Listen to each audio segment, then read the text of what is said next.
de los conceptos. Lo que quería era no dar una biografía de Rusia, sino hacer un psicoanálisis de Rusia. Un poco quiere ir por ahí. De todas formas, hay una mala noticia. Tengo que pasar algunos slides que remiten a la historia. Sé que, como dicen los chicos, es muy envolante, perdón. Pero nos hace repasar algunos conceptos que después nos van a quedar y vamos a ver dónde se retoman esos conceptos. Ese Dasein tiene columnas, tiene raíces, tiene dónde ir a buscar. Y eso... Por favor, no hay problema. Estoy en desacuerdo. Igual son muy malos esos desarrollos. Son 10 estudiantes de la ORFE.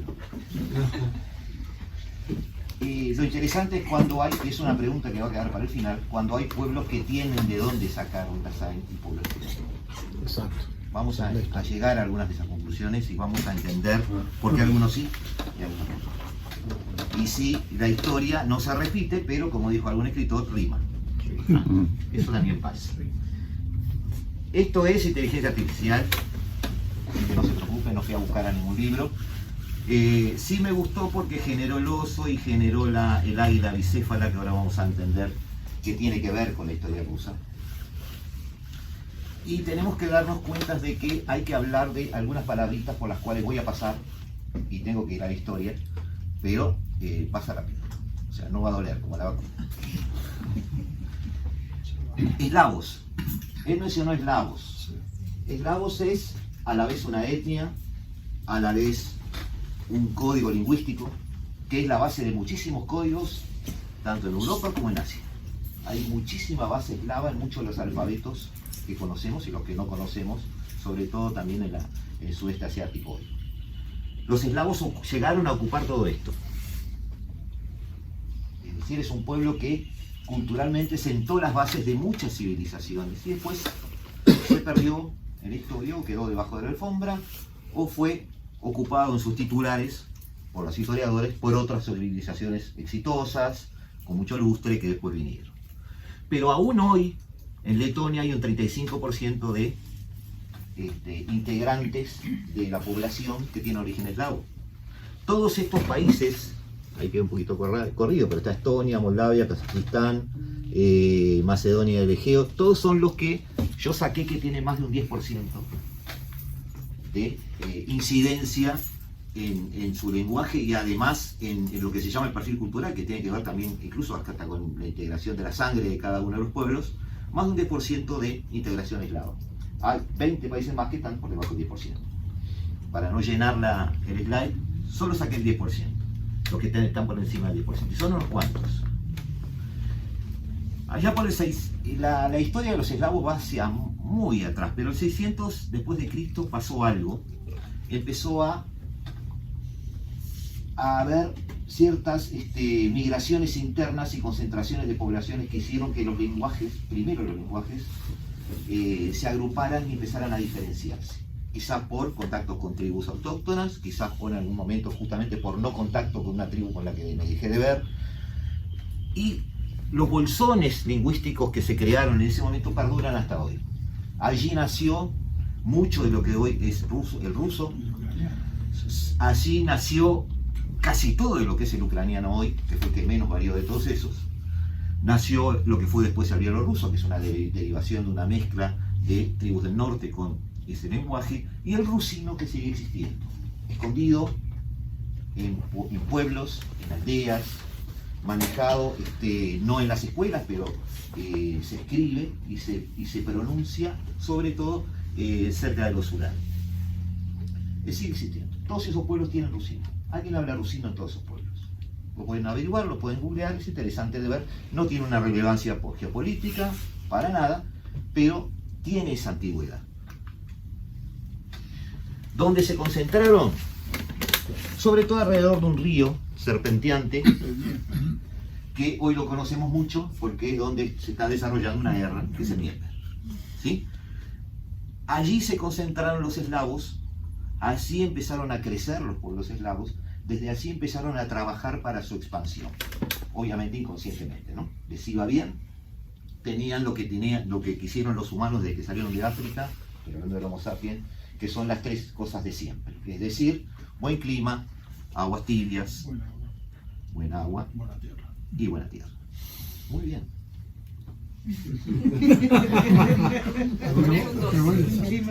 No, yo hasta el año 12, no, un poco más adelante. No, nunca pido un 12 antes. ¿Qué fue lo que hizo al Homo sapiens llegar al Mediterráneo? Fue lo que hizo establecerse en la Mesopotamia, seguir a Asia, es decir, todo ese recorrido tiene un porqué. Es el mismo porqué que tiene hoy Putin para tener Crimea, puertos de aguas tibias y salidas al Mediterráneo. ¿Por qué al Mediterráneo? Buen clima, tierra fértil. ¿De acuerdo? 60.000 años después sigue siendo importante. ¿Correcto? ¿Qué pasó con ellos? Generaron algunas tribus guerreras, pero en general eran buenos pastores y muy buenos agricultores. Pero la historia nos dice que tengamos que ocuparnos solo de algunos. Los eslavos, como creo que lo mencionaste cada uno, llegaron en base a esa división lingüística a lo que se llaman eslavos occidentales, eslavos meridionales, que hoy serían lo que podríamos llamar los Balcanes, ¿sí? Bosnia, Serbia, todos ellos son eslavos, de hecho. Eslavos occidentales, bueno, los polacos, los eslovenos, hay todo un corredor aquí que son eslavos. Y los eslavos orientales, que son los que nos importan, que hoy son, es muy fácil, 3 países, Ucrania, Bielorrusia y Rusia. ¿Qué pasó? ¿Cómo nace la historia de Rusia? En realidad, ese Rus de Kiev que tanto se menciona no nació en Kiev. Porque la historia del Rus de Kiev en realidad es una historia de vikingos. Hay que entender eso. Memorizamos solo esto. Los vikingos estarían por aquí. ¿De acuerdo? Vamos a hacer como en la época de la escuela nuestra. Los vikingos estaríamos por aquí. El único imperio que sobrevivió a los bárbaros fue el Imperio Bizantino. Es decir, lo que podríamos llamar el heredero pobre del Imperio Romano. ¿Sí? Una vez que se partió al medio, Roma cayó, el Imperio Bizantino estaba acá. ¿Sí? Y estos eslavos empezaron a crecer aquí, en el medio, exactamente en el medio. Por lo tanto, es una de esas zonas que se llaman de paso. Son esas zonas que están destinadas a ser, si no colonizadas, por lo menos a ser multiculturales y normalmente empiezan a florecer y a crecer en base a ciudades que empiezan a transformarse en importantes. ¿Qué ayuda allí? Obviamente el clima. Volvemos siempre a lo mismo. Yo soy un apasionado de la geografía, soy profesor de geografía además, y para mí la geografía explica casi todo. Ahí yo había puesto colorcitos para distinguirlos. Aquí, en esta zona, que es lo que se llama la llanura de Europa Oriental. Como bien dijeron hoy, Europa tiene algo bueno, pero a la vez es algo malo. Catalina decía, cuando miro hacia Asia, tengo que ir expandiéndome hacia el este. ¿Por qué le decía? Porque no tengo cómo defenderme. No tengo cómo defenderme.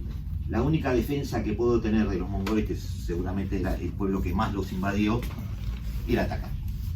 Entonces siempre había que tener un ejército listo para trabajar en ese sentido, porque aquí se entraba como si nada. ¿Qué es el problema que tuvimos también en Europa? Que es otra llanura. La llanura que llamamos Europa Oriental, es la que está entre los montes Urales, que está por acá, y los Cárpatos.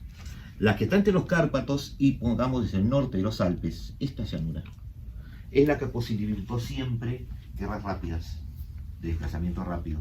Ejércitos que triunfaban pero en la tarde, pero en la mañana perdían, porque el otro también tenía tiempo de recuperarse, porque era toda una llanura, muy fácilmente transitable. ¿Invadir Rusia? ¿Invadir Rusia? Invadir Rusia, se intentó por dos lados, ¿no? O sea, los nazis por acá y Napoleón por arriba, pero lo mismo. Un terreno plano por el cual necesito defenderme. Pero para defenderme necesito estar siempre atacando. Si nos vamos más atrás en la historia, es lo mismo que les pasó a los egipcios. La civilización egipcia, de las civilizaciones que están alrededor del Nilo, es la que mejor le fue, la que mejor perduró. ¿Por qué? Por la misma razón que perduró Roma. Porque tenía un ejército más capaz que los demás. ¿Por qué tenía un ejército más capaz que los demás?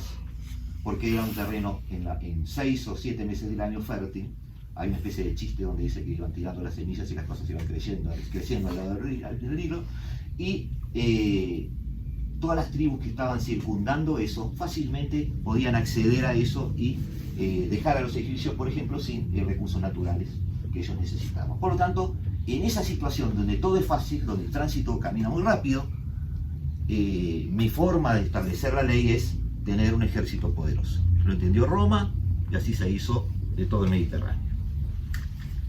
¿Qué pasó allí? Allí surgió lo que dijimos, el Rus de Kiev. Pero antes de eso, les dije que todo esto es una llanura.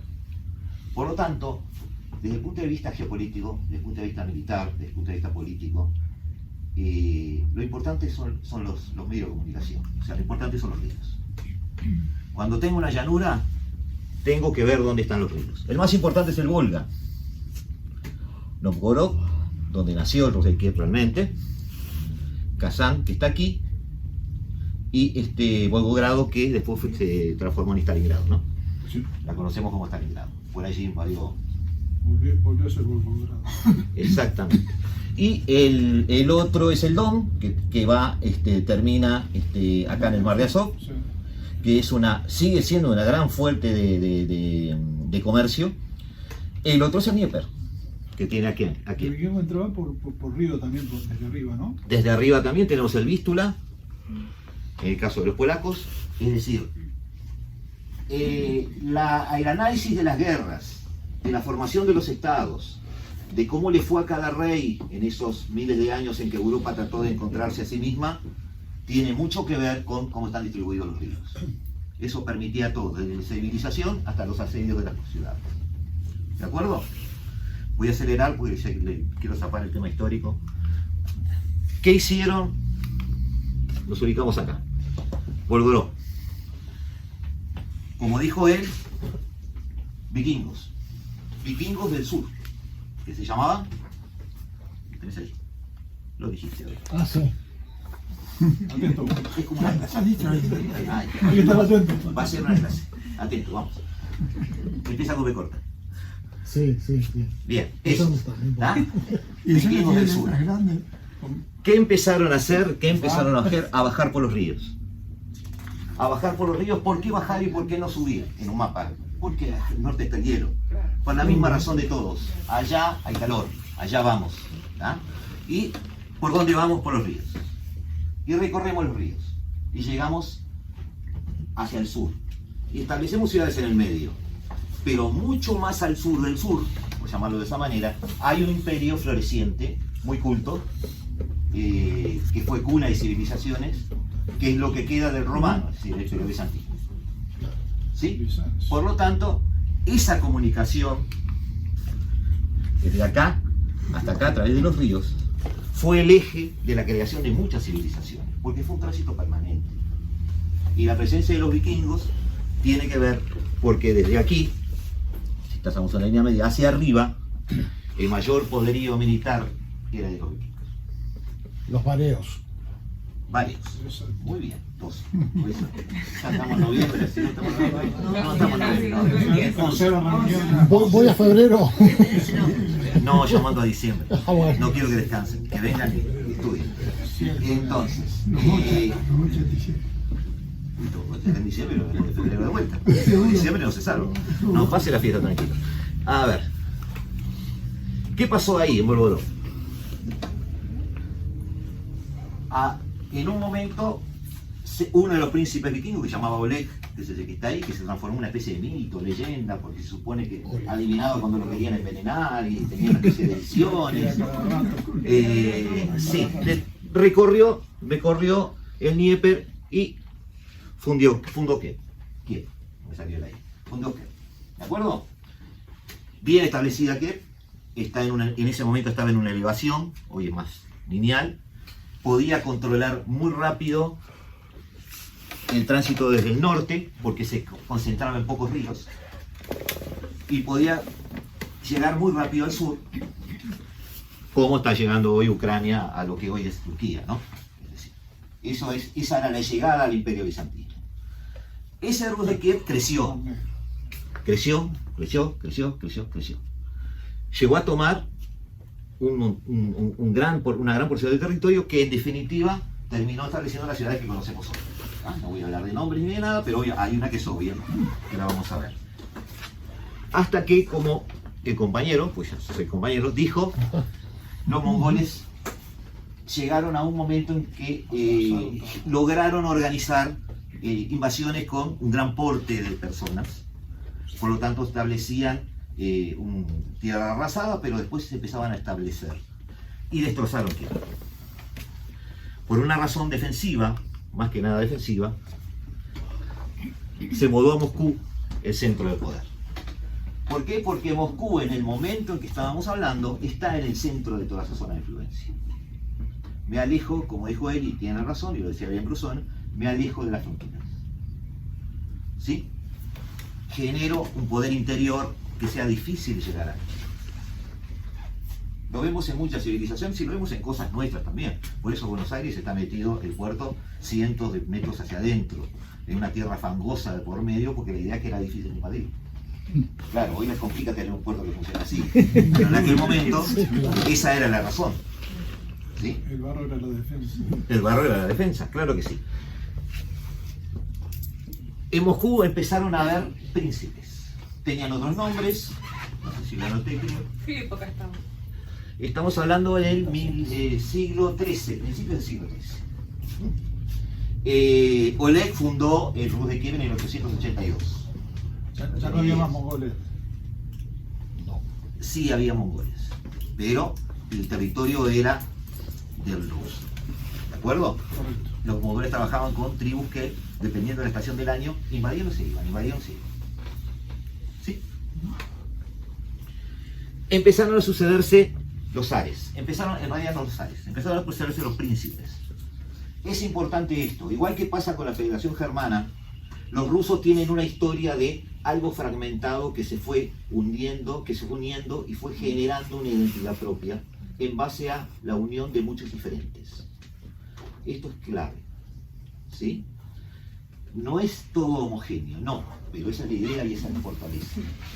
Nos transformamos en algo grande a partir de que nos pusimos de acuerdo gente que era diferente. Todos los príncipes germanos generaron en algún momento, obviamente que Bismarck tuvo que ver, pero generaron una confederación que después se transformó en una sola entidad política, ¿sí? Y esas diferencias anteriores, donde un príncipe, por ejemplo, no era conveniente que cambiara de religión, sobre todo en el tema de la reforma, el protestantismo, porque cambiaba el príncipe, y si cambiaba el príncipe, por ejemplo, se hacía protestante, a la iglesia se la destruía, al cura se lo quemaba, y la mitad de la población que era cristiana se la mataba. ¿Ah? Porque todos deberían tener la religión del príncipe. Bueno, todo ese tipo de cosas va quedando en la historia en base a la necesidad de unidad. ¿Por qué necesidad de unidad? Porque tenemos un enemigo común. Otro elemento clave en la historia rusa, la necesidad de identificar enemigos que son los que han demostrado a través de la historia que vienen.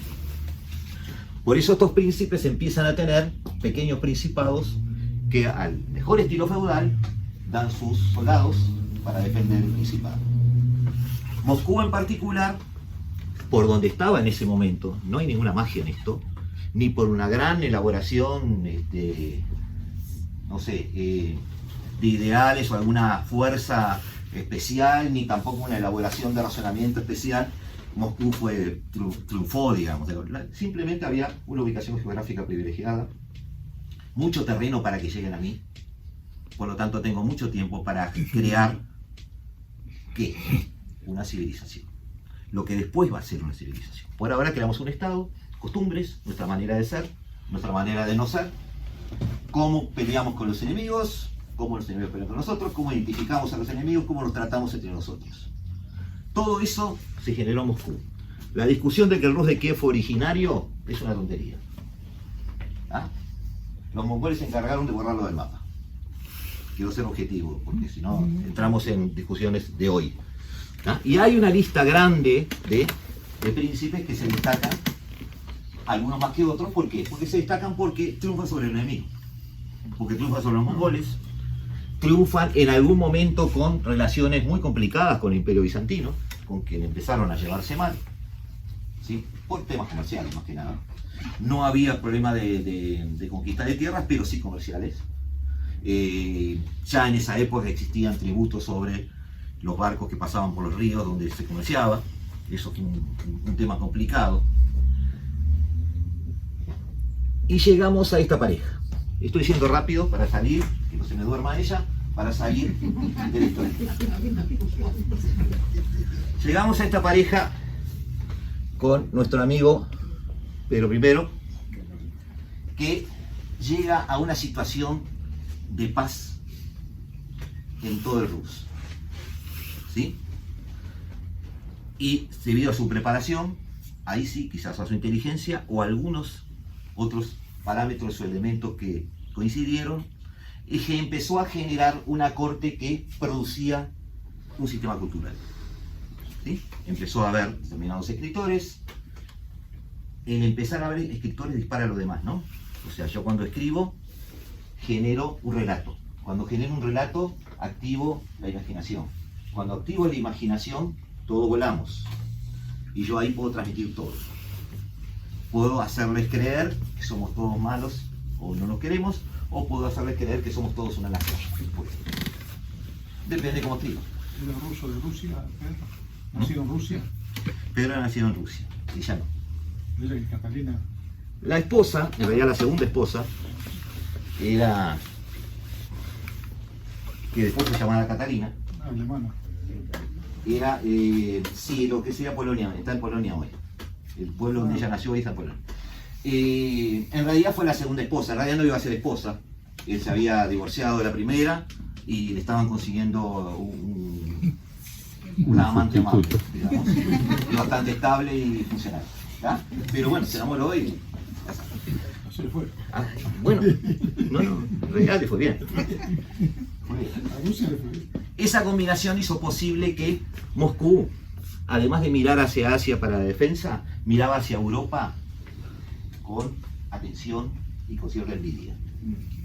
Eso hizo posible que la élite intelectual y política de Rusia, y hoy sigue pasando, se enamorara de Europa. Y esto es fundamental. Va a haber un sesgo a partir de ese momento de intelectuales, de personas con dinero, con capacidad política, que les hace ver hacia el oeste, permanentemente. Desean formar parte de eso. ¿Sí? Con buenos o malos momentos. Pero ese sentimiento sigue presente hasta hace 2 años. ¿Ah? Pero ya vamos a llegar. Va a haber un salto en la historia, no te preocupes. Ahí ya teníamos formas de pensar. Ahí ya Rusia se consideraba el imperio, porque ya se llamaban zares. A partir del 1547, Iván el Terrible ya se lo corona como el zar de los zares. La palabra zar ya es oficial. Ya se llama zar. Ya no son principados, no son príncipes, no son iyak, que es lo que se llamaban. Son zares. Zares de todas las Rusias. Iván III se llamó zar de todas las Rusias, pero ninguno de los documentos oficiales que a él lo entronaron hablaba de la palabra zar. Pero con el Terrible sí. Ya eran zares de todas las Rusias y ya tenían algunos aspectos importantes. Y esto es muy importante porque sigue hasta hoy. Y acá vamos a hacer el salto hasta hoy. Pero tenemos que entender esto. Hay aspectos emocionales, religiosos, más que políticos en Rusia. Rusia se consideraba, primero, ¿sabemos qué religión tiene Rusia? Sí. Cristianismo. Claro, vamos a encuadrarlo en cristianismo primero y ahí adentro, ¿de acuerdo? Pero es fundamental cristianismo. ¿Tá? Y el concepto de la tercera Roma. ¿Por qué la tercera Roma? Porque cayó Roma y cayó Constantinopla. Y el imperio Constantinopla se mudó. Somos herederos del legado religioso que dio origen al Imperio Romano y que además es la tradición greco-judía cristiana hasta hoy. Somos herederos. Moscú es la tercera Roma. Ese concepto es fundamental. Hoy los principales de la Iglesia Ortodoxa están codo a codo con el gobierno como estuvieron con Pedro I. Ambos se necesitan. Los gobiernos necesitan de la impronta religiosa para tener una llegada empática al pueblo, y las autoridades religiosas necesitan avalar los gobiernos para mantenerse cercanos al poder. Esa transacción sigue viva hoy. Heredera de la centralidad cristiana, Moscú, capital de la fe, luego de Roma y Constantinopla. El concepto de autocracia. A contramano de la historia, mientras los reinados occidentales, podemos llamarle así ahora sí, apostaban por monarquías que empezaban a tener sesgos democráticos, vamos a sacar democráticos, sesgos parlamentarios, ahora sí. ¿Ah? El concepto del zar era el que se había impuesto a sangre y fuego y le había dado seguridad al pueblo gracias a eso. El que había terminado con las invasiones. El hombre fuerte que nos protege. Sigue siendo así. El hombre fuerte que nos protege. No hay discusión que dure mucho si queremos establecer una democracia liberal en el territorio ruso, ni en 1600, en 1700, ni hoy. No es el concepto que se tiene, porque la historia les demostró que siendo de otra manera, fueron un imperio y están unidos. Nada de lo que les digamos los va a cambiar mucho de su eje. Eso hay que entenderlo porque el tema de hoy, de Rusia en particular, es un tema de un diálogo de sordos. Les estamos diciendo por qué no haces esto y él sabe que no haces esto porque quiere hacer otra cosa, porque no entiende lo que le estamos pidiendo, no tiene sentido. Y nosotros seguiremos pidiéndole lo que no tiene sentido y él seguirá contestándonos lo mismo. No gastemos tiempo en eso porque ese va a ser el resultado del diálogo. El zar es el gobernante absoluto, dotado de autoridad por derecho divino. ¿Por qué? Y porque Rusia es la tercera Roma. Perdón. No quiero romper. Por las dos. Hago eso en clase también y me lo reto. Es la tercera Roma. Por lo tanto, tiene que haber una conexión divina. Que es la legitimidad del poder, ¿no? Lo vivimos en Occidente. Lo dejamos, pero ellos no. La expansión territorial. Básicamente es a Siberia, Asia Central, el Cáucaso y Lejano Oriente. Allí, como el compañero dijo primero, hay una vasta llanura que me permite, en la medida de que yo pueda, en el 1600, en el 1700, en el 1800, no, 1700, hasta ahí, avanzar territorialmente y conquistar lo que pueda. Está todo allí. Todo depende de qué tipo de ejército tenga. Siga tú. ¿Cómo se justifica esto? Bueno, un poco aquello de la escuela de Salamanca, los justos títulos, un poco de eso hay también acá. Nuestra misión es civilizadora. ¿Sí? Somos los guardianes de la fe. Vamos a llevarle la civilización a pueblos que viven en la barbarie. Y fue la historia durante 2 siglos de conquistas rusas hacia el este. ¿Sí? También un sentido, gracias a esa historia, de una especie de paneslavismo, es decir, somos la nación que agrupa a todos los esclavos por igual. ¿Sí? Somos la nación que le da identidad a los esclavos, no importa qué país vivan. ¿Los del este también son esclavos? Sí. Todos. Son todos esclavos. ¿Sí? Y muchos de los países que no te mencioné, incluso los latinos, tienen origen esclavos en algunas cosas. ¿Ah?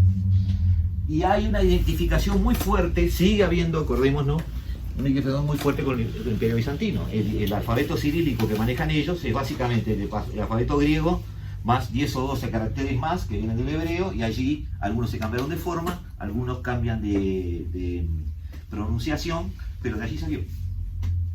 De un discípulo, de un monje que se llamaba Cirilo, que estaba encargado de hacer eso. Relación Iglesia-Estado. La Iglesia Ortodoxa rusa legitima el poder imperial, esto ya lo dije. La Iglesia promovía la imagen del zar como el gobernante elegido por Dios. ¿Entendimos esto? 500 años después, sí, igual. ¿Y qué pasó durante la revolución? No cambió. Quedaron en las tinieblas, la No religión cambió. quedó ahí. No cambió. Pasó lo que pasó con el sentido republicano en América, por ejemplo. ¿Dónde quedó la religión? Porque no hay un rey acá que tenga de Dios su poder, o herede de Dios y su soberanía. En realidad no cambió. Simplemente la religión, sí. toda semejanza con otras civilizaciones es pura coincidencia. No, te estoy mencionando. Porque hay otras tal cual. Claro que cayó. No cambia eso. Está en la habilidad del gobernante de no atacar la fe. Por eso pasa. Que quede Si ahí te doy orden, me haces caso. durmiendo. Sí, el valor de orden y estabilidad y paz históricamente es más fuerte que cualquier otro. Y Sí, lo que- de hecho, terminó la revolución y volvió con todo. Estaba allí. Estaba allí. Y nunca se fue. Hay un trayecto que es una reconversión rusa de una monarquía a un socialismo, a un comunismo, después a un socialismo y después en una pseudodemocracia, que en realidad es una reconversión política. Es como que la serpiente que cambia de piel, ¿viste? Está. Pero de todas formas sigue esa estructura social presente hoy. Todas las iglesias siguen estando allí, son las mismas de siempre y son tan importantes y están llenas como antes. Lo que se le pide al gobernante es que sea lo que les dije. Es decir, alguien fuerte, alguien que enfrente al enemigo. Después nos ponemos de acuerdo si es enemigo o no, pero no importa. Que enfrente al enemigo, que me dé soluciones y que yo no esté amenazado. ¿Cumple con eso? Tendrá 2 elecciones más. Después será muy viejo y ya está. Pero pasa por eso. ¿Sí? Abandonamos esto y lo vamos a retomar para ir a un poco de geopolítica. Acá sí te vas a embolar, pero dame un minuto. Un minuto. ¿Ah? Geopolítica. Geopolítica. La evolución política de los estados está atada a su situación geográfica. Esa es la idea. ¿Sí? Hay algo de determinismo ahí, es decir, si estás acá, te va a ir bien, te va a ir bien. Pero no, te va a ir bien. Algo estás haciendo mal, pues tendría que irte bien. ¿Ah? Si estás acá, estás muy expuesto, vas a ser invadido permanentemente. Pero vamos al caso extremo. Tenés en el norte una gran cordillera que no deja pasar a nadie, ni al más grande de los conquistadores de la historia. Y vos pudiste allí, gracias a la cordillera, porque nadie te invadió, generar más de 600 etnias, 400 castas diferentes, la población más numerosa del mundo, a tal punto que te llaman país continente. Ahí. ¿Sí? El elemento geográfico del norte. Ese Himalaya protege de muchas cosas. Por ejemplo, Alejandro no. ¿Sí? Entonces, el aspecto geográfico es fundamental por un profesor de todos que se llamó Frederick Russell, que habló de determinismo, es decir, los países tienen un cierto destino, no digas la otra palabra, un cierto destino marcado, ¿tá? Porque están donde están.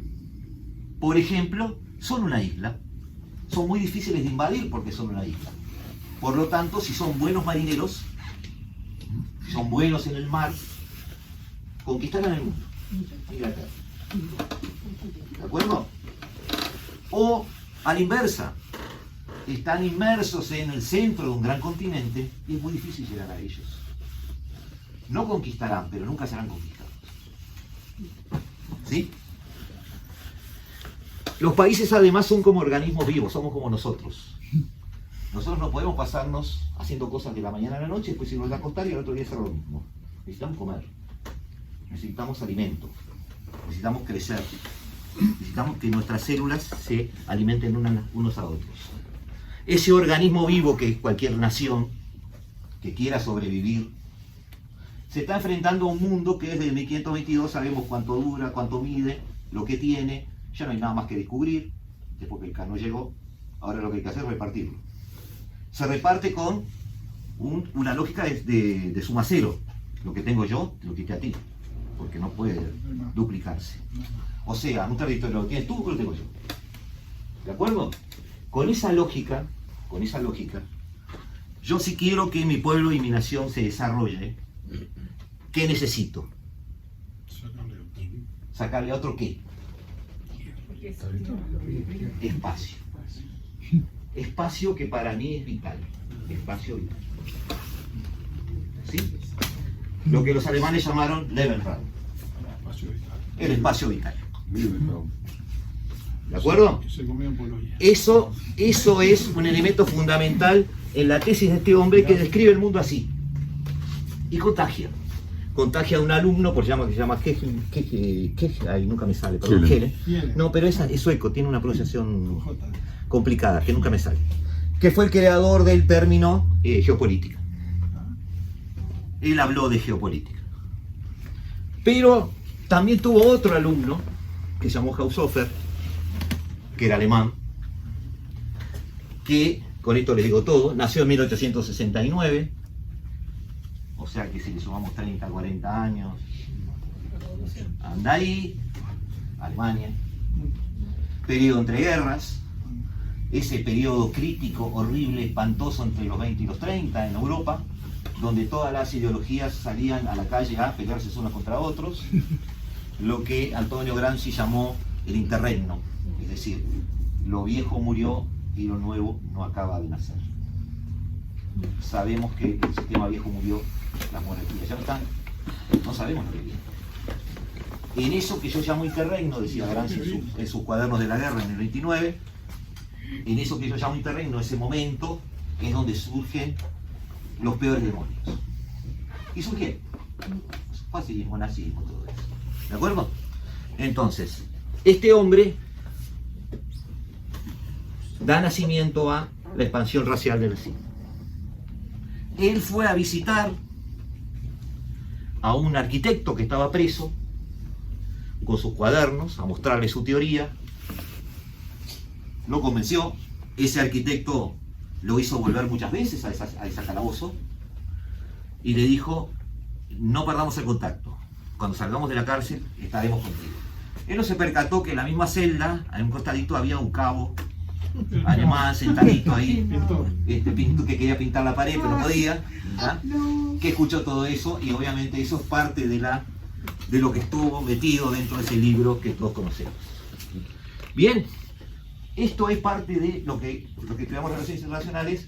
Vemos primero cuando vemos geopolítica, es decir, interpretar cómo el humano, con qué criterios el humano administra el espacio en este planeta, que es uno solo y que no es chicle. Lo que yo tengo se lo saqué a otro. ¿De acuerdo? Contagia también a académicos de otras nacionalidades. Por lo menos Mackinder. Mackinder es fundamental. Le dio a Occidente un sentido de dominio. Su visión era la siguiente. Él decía: si yo miro bien este planeta, vamos a verlo de otro punto de vista, así, desde arriba, ¿está bien? ¿Lo vemos? Ya no parecen muchos océanos, mucha tierra, parece como una gran isla. Y él la vio como una gran isla. Y aplicó ese concepto, el concepto de: si yo estoy acá adentro, nadie llega a mí. No conquistaré, pero nunca seré conquistado. Es el corazón de esa tierra, de esa isla continente. Por eso le llamó el área pivote de la historia. En base a quien estaba aquí, la historia giraba hacia un lado o hacia otro. Es lo que él llamó el Herland. Herland. ¿Ah? Área pivote. Y él decía una frase muy sencilla: quien gobierne en Europa del Este dominará el Herland.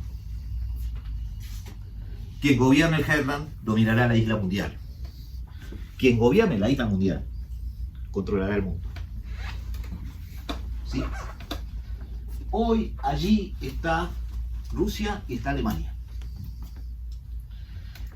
En 1946, alrededor del 19-20 de febrero, no me acuerdo bien la fecha, el embajador de Estados Unidos en Moscú pasó toda la noche tecleando un telegrama, desesperado, y envió un mensaje de alrededor de 5.000 palabras. Se llamó el telegrama largo. El nombre de este hombre era George Kennan.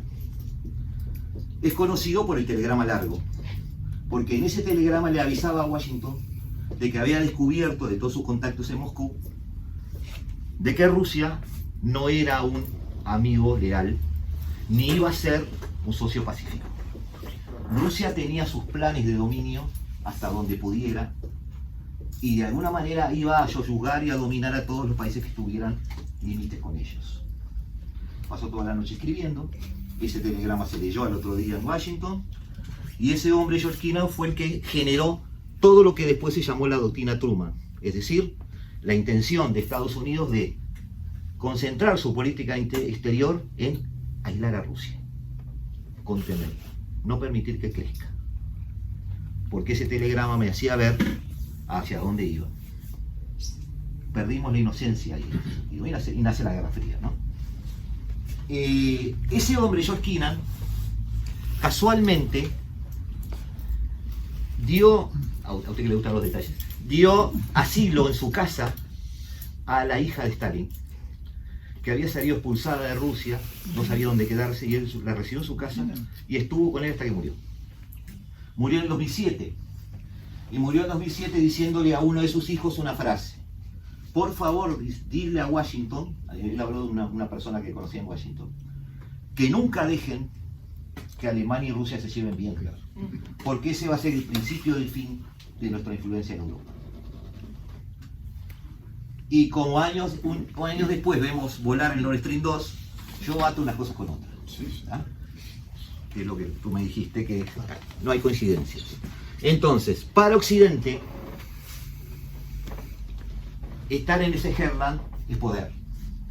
También lo aplica Estados Unidos a sí mismo. Él se considera una isla, en el sentido que está rodeado por los océanos, por lo tanto es muy difícilmente invadible. Pero también considera que su interior, que sigue bastante desierto, la verdad, su interior es inatacable. Hay que recorrer miles de kilómetros para llegar a algo. ¿De acuerdo? La geografía tiene este tipo de teorías. Y también tiene las contrateorías. Estoy en geopolítica, estoy a 5 minutos de salir. Tiene las contrateorías. Spearman, que era muy creyente de un libro que escribió un almirante norteamericano que se llamaba Mahan, en realidad tiene raíces inglesas, pero se llamaba Mahan. Este hombre Mahan era un almirante que creó toda una doctrina naval en Estados Unidos, es decir, somos una potencia. No tenemos hoy la armada que tenía Inglaterra, pero vamos a tenerla. Vamos a recorrer el mundo. Entonces, nuestra política desde el punto de vista naval no es patrullar los ríos. Nuestra política es crear bases navales donde podamos. Porque esas bases navales son las que van a proteger, ¿qué? Van a proteger, mentalidad americana, ¿no? Van a proteger nuestros nuestros viajes comerciales.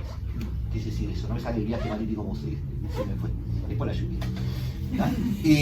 Entonces, la Armada estaba al servicio del comercio, porque ellos creen en la logística.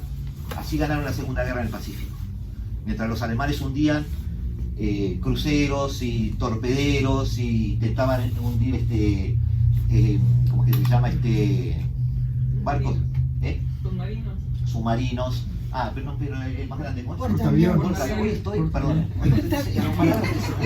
Portaaviones, son palabras fáciles, pero bueno, mientras pasaba eso, Estados Unidos hundía todos los barcos que llevaban alimentos a Japón. Cuando rodeó Japón estaban muertos de hambre. La logística. Ellos creen en la logística. Creen en eso. Mahan escribió 2 libros sobre eso y Spearman quedó enamorado de eso y dijo: tengo la solución al Heartland. Puedo rodear el Heartland si conquisto lo que lo rodea. Y hoy Estados Unidos domina lo que lo rodea. ¿Sí? A él le llamó, bueno, claro, ahora la franjita tendría que ir más en el borde acá, porque en el medio te comieron mucho, ¿tá? Pero es la filosofía, ¿tá? Es la filosofía. Por eso Filipinas es importante, Corea es importante, Taiwán es importante, Indonesia es importante, Singapur es importante, Australia es importante, Nueva Zelanda es importante, puedo seguir, ¿tá? ¿De acuerdo? Por eso es importante. ¿Cómo? Finlandia.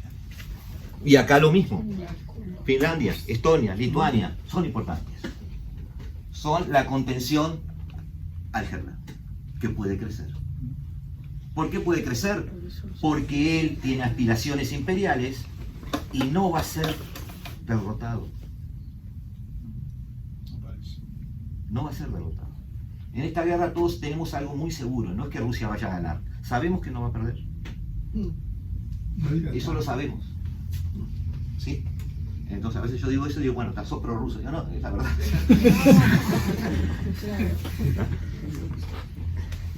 Al Herland se le aplica entonces lo que se llama el Rhineland, que es el borde. Y él cambia la frase y dice, quien controla el Rhineland controla Eurasia, quien controla Eurasia controla los destinos del mundo, porque el Herland queda encapsulado. Y en esa historia estamos hasta hoy. ¿Ah?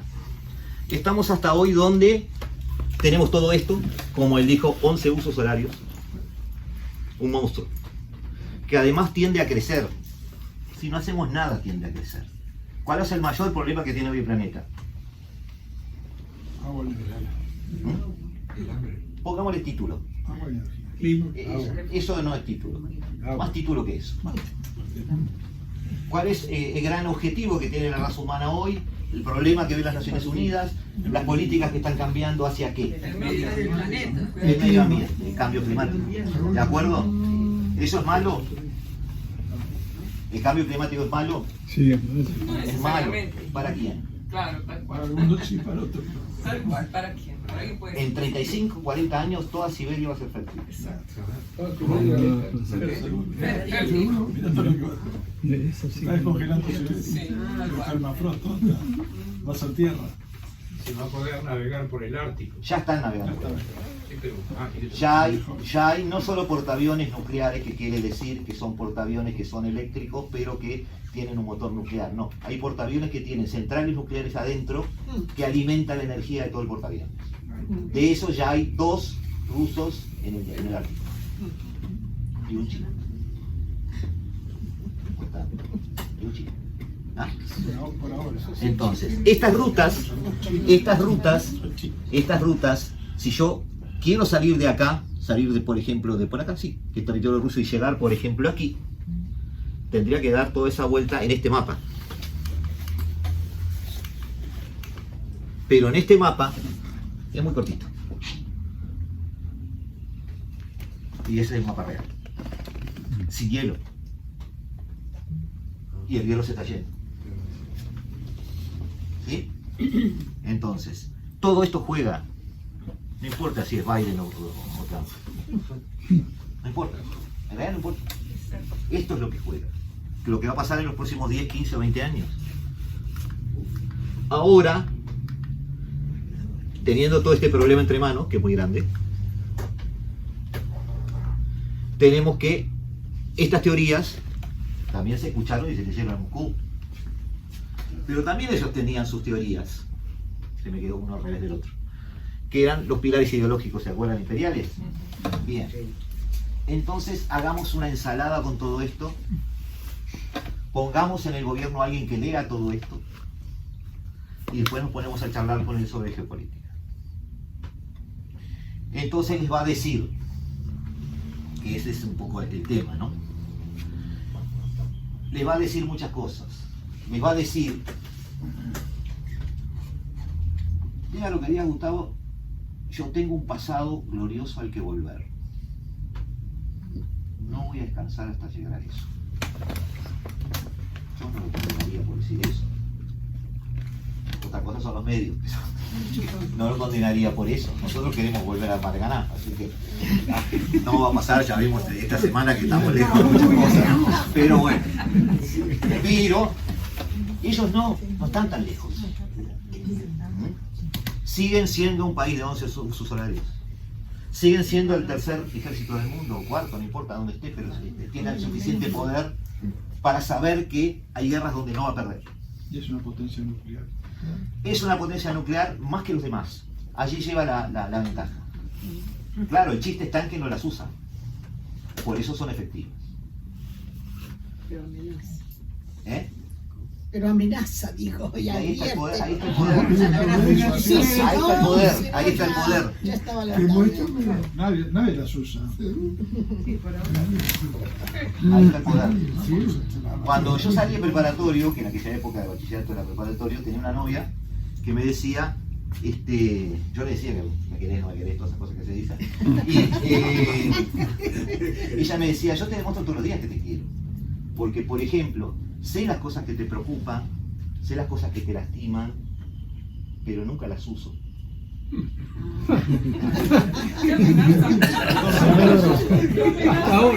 decir, yo te quiero, te protejo, que sé lo que te puede dañar. Y vos viste que yo nunca las uso, yo te trato bien y te cuido. ¿Ah? Tu señora Era demasiado rico. Entonces, ese es el tema, que no las uses. Porque si las usa, bueno, entramos en otro tipo de guerra. Sí.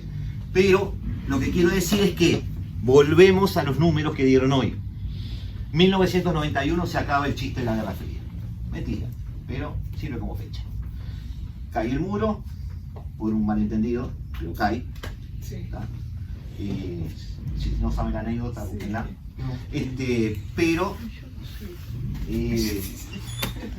estaba muy convulsionado a 1.5, como es en mi WhatsApp, a 2. Estaba muy convulsionado Alemania Oriental, se querían ir todos a todos lados, iban de vacaciones por Hungría y nunca volvían, estaba todo mal. ¿Ya? Entonces los comunistas dijeron, bueno, algo tenemos que hacer, bueno, tenemos que aflojar la migración aduanera en el territorio y ahí tenemos que dejar salir a alguien, porque si no va a haber un levantamiento acá. Una noche hace una gran conferencia de prensa, le dan un poco mal preparado un decreto a quien era el vocero y dice, bueno, nosotros vamos a permitir viajes al exterior, así nomás. La idea era que iban a permitir cuotas de viajes al exterior. Así nomás, cuotas. 11 de la noche, todos mal dormidos, el tipo lee ahí eso. Y un periodista italiano le dice, ¿a partir de cuándo? Entonces mira para los costados, nadie le había dicho nada. Y dice, bueno, a partir de ahora. Salieron corriendo, una hora después había 100.000 personas en el muro de Berlín, pasando para el otro lado. Sí, está todo documentado. Está la filmación. Sí, Bueno, son anécdotas. A veces las cosas pasan por eso. Buscáselo en YouTube.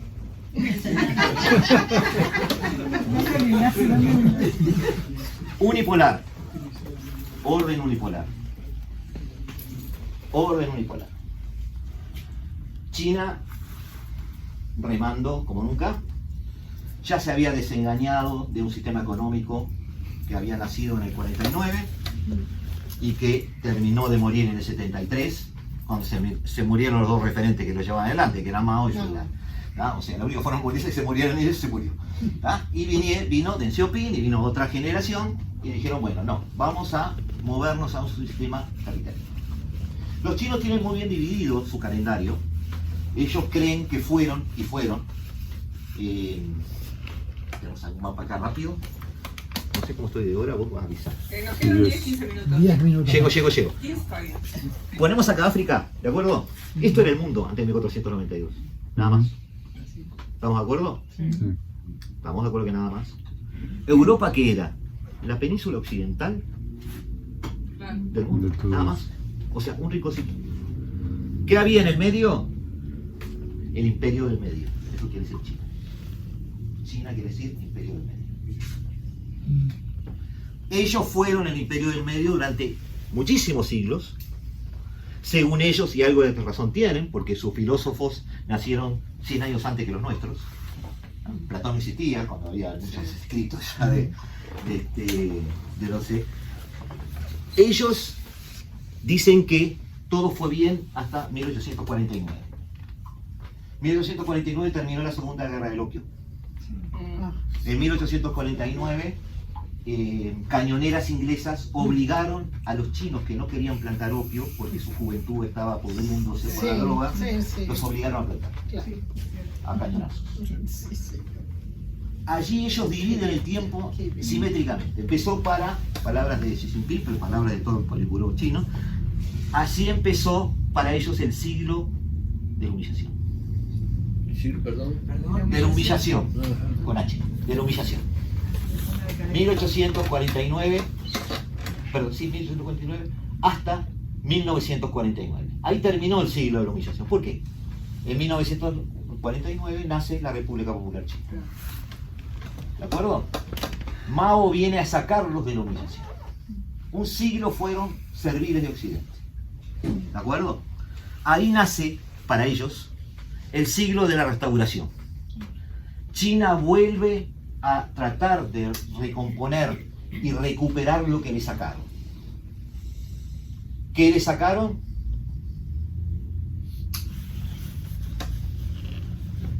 Hong Kong, Taiwán, no, Singapur no. ¿No? Macao, ese Macao. no me acuerdo ahora. No es Singapur, Macao. ¿Está? Macao y Hong Kong ya están. China va a estar. Todavía no terminó el siglo. El siglo de recuperación termina en 49. el 49. Taiwán va a caer antes del 49. Y mirá, si estamos seguros de que China no va a perder, estamos seguros de que Taiwán es China. Y va a volver. Sí. O solos o obligados, Sí, pero van a sí, volver. sí. Y ahí empieza para ellos el siglo de la expansión. Y cuídense. Ahora, con todo esto, tenemos en ese momento un Estados Unidos gobernando sobre el planeta. Ganó las guerras del Golfo, Rusia cayó, China todavía no se la ve. Son dueños de todo. ¿Estamos de acuerdo? Su gran instrumento económico y también político y cultural es la globalización. Globalización. ¿Está bien? Un retroceso. Ahí vamos. Ahí estaba Europa en ese momento diciendo, bueno, Rusia es alguien que nos puede acompañar. Si tenemos a Rusia, ya está. Se acabó la historia, como dijo Fukuyama. Se acabó la historia. 20 de febrero de 2007. En Múnich. Conferencia, la pueden buscar, está el discurso completo. Conferencia de seguridad de Múnich. El anfitrión Angela Merkel. Y estaba... No me acuerdo el francés que estaba. Creo que era... Si alguien quiere googlear, pues googlear. Eso lo hago en clase. ¿Quién estaba en 2007? Que estaba así sentado al lado de la Angela Merkel. Nicolás. Y sube... No sé si era Sarkozy. Puede ser Sarkozy. Sarkozy.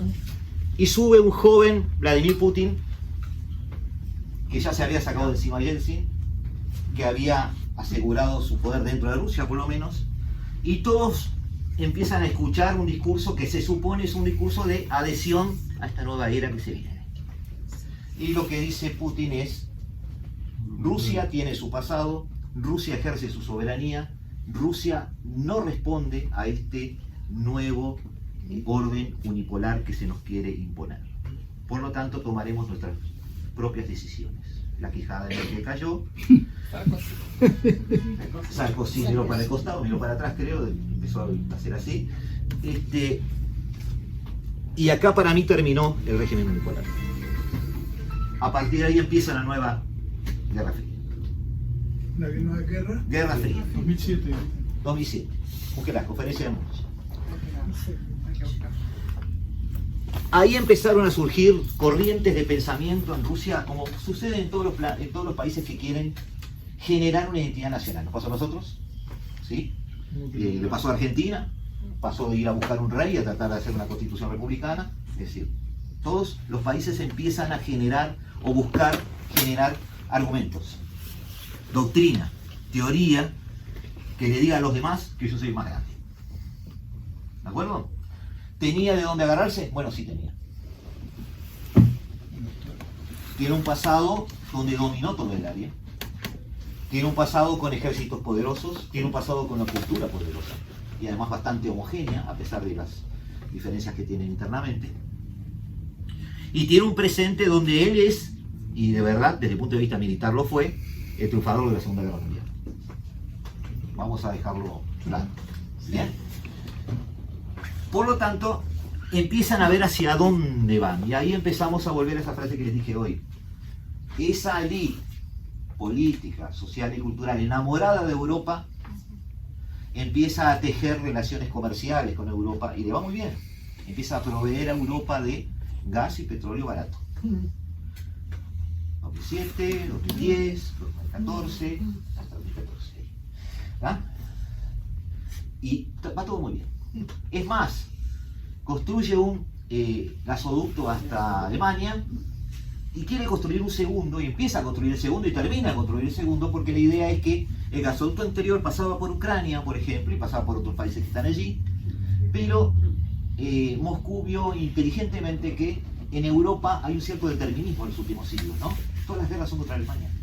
¿Sí? ¿Por qué? Porque hay historiadores que dicen que no hubo guerra, es una sola guerra que fue en 2 capítulos contra Alemania. ¿Ah? ¿Por qué es el pueblo que se levanta? No, es la industria que es poderosa. Es la industria más poderosa del continente europeo y lo sigue siendo hoy. Sin duda.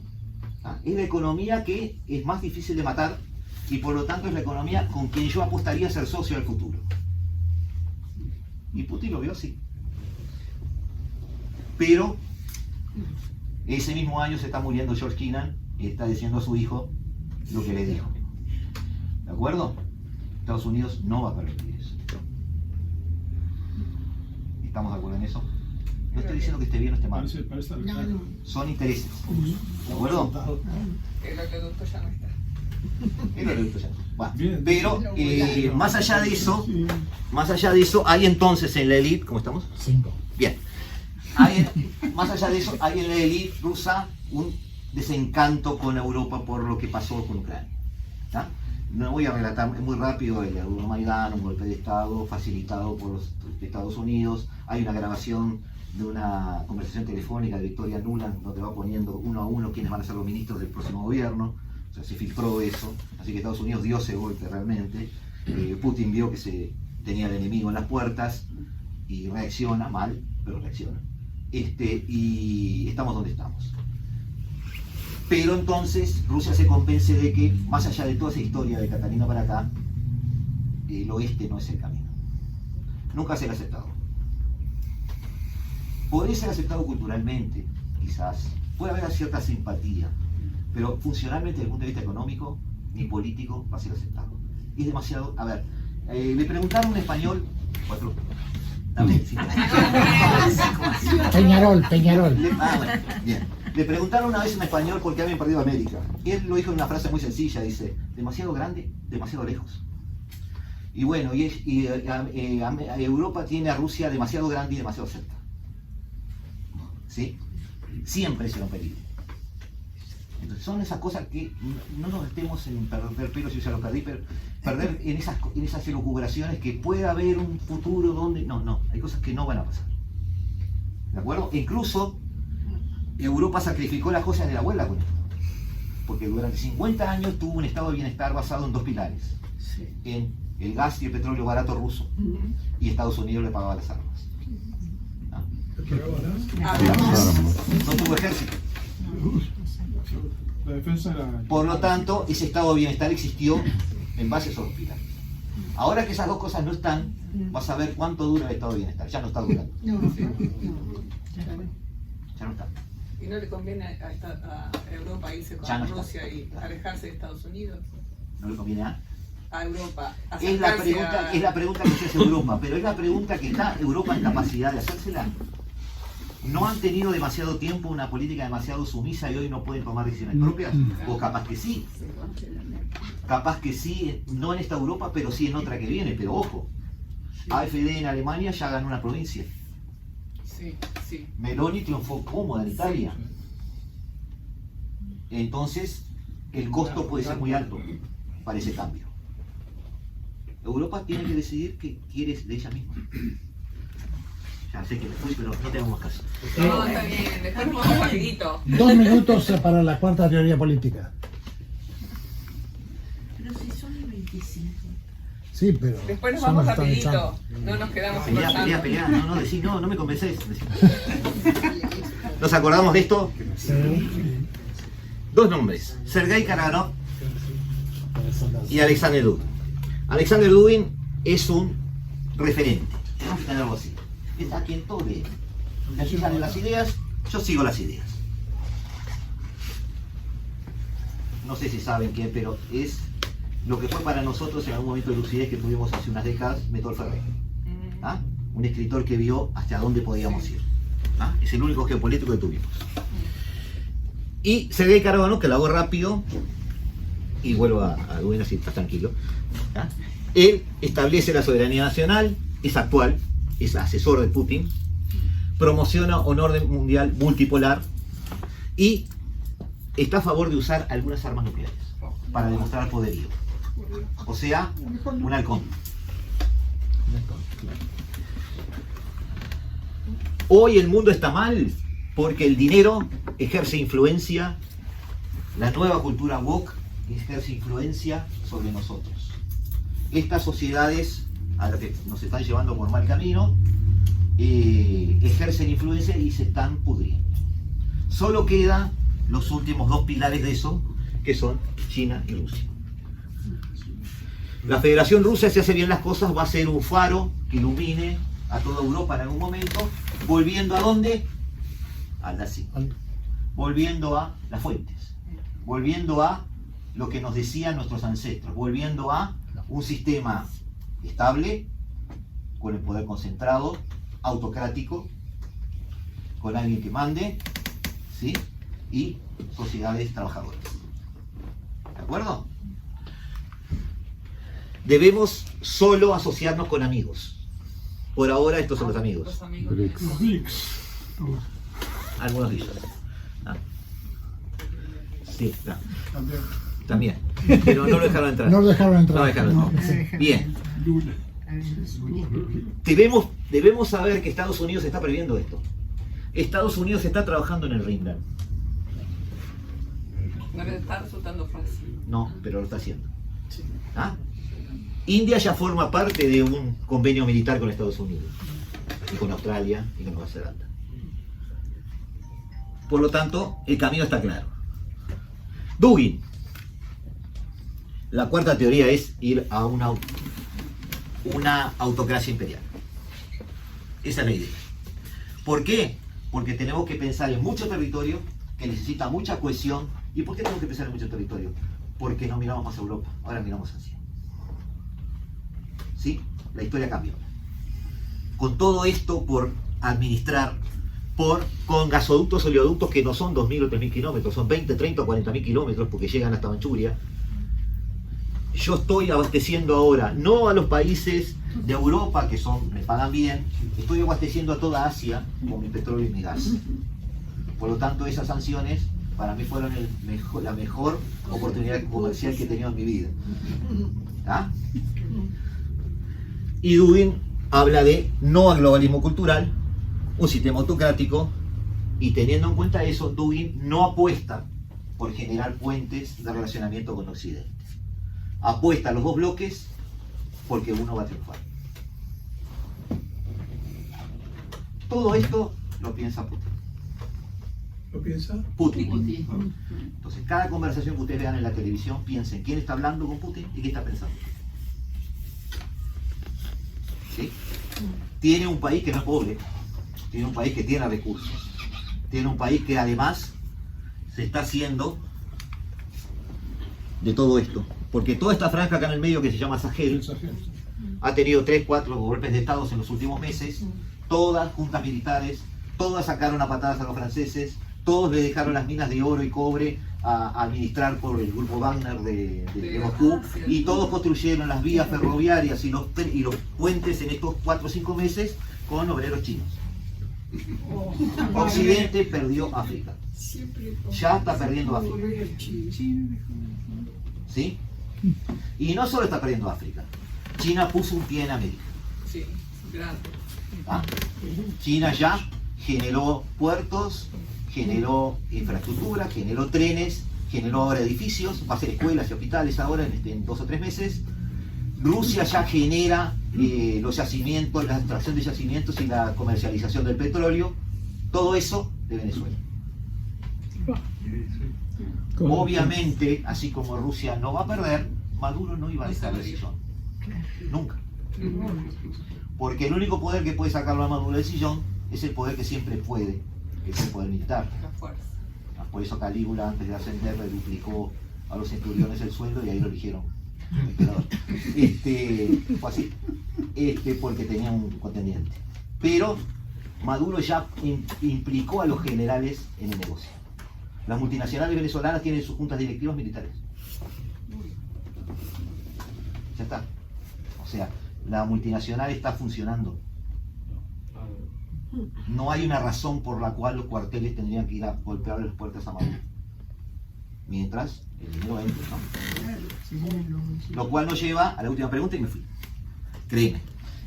Que es cuando Maduro perdió las elecciones, porque las perdió, todos sabíamos que no se iba a ir, no se fue, pero todos sabíamos que 2 veces después, o 3 veces después, ¿cuándo fueron las elecciones? ¿Alguien se acuerda? Julio. Julio, estamos ahí, ¿no? 3 meses después, todos íbamos a naturalizar que Maduro seguía ahí. Tal cual.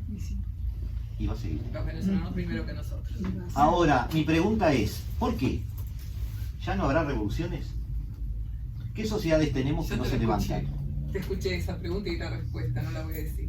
Hay una respuesta de izquierda y de derecha, las dos coinciden. ¿Ah? La respuesta de izquierda es no habrá revoluciones porque el capitalismo se ha encargado de generar sociedades que están anestesiadas con el marketing, el dinero y todo eso. Y alguien de derecha te dirá, ¿y por qué puede haber revoluciones si alguien menor de 35 años solo levanta la voz y se autopercibe acusado de algo? ¿Por qué? Si tenemos una sociedad débil producto de esta cultura woke. Estamos muy sumisos. O sea, los dos llegan a lo mismo. Tenemos una sociedad, como decía ese proverbio que creo que era chino, es los tiempos difíciles generan hombres fuertes, los hombres fuertes les traen traen tiempos fáciles, los tiempos fáciles generan hombres débiles, los hombres débiles traen tiempos difíciles. En la familia. Eso sucede en las familias. Y me van a echar, pero los tiempos difíciles generan hombres fuertes. Los hombres fuertes crean tiempos fáciles. Los tiempos fáciles generan hombres débiles. Los hombres débiles traen tiempos difíciles. ¿Alguna pregunta para Una sola. Yo me puedo quedar con las preguntas.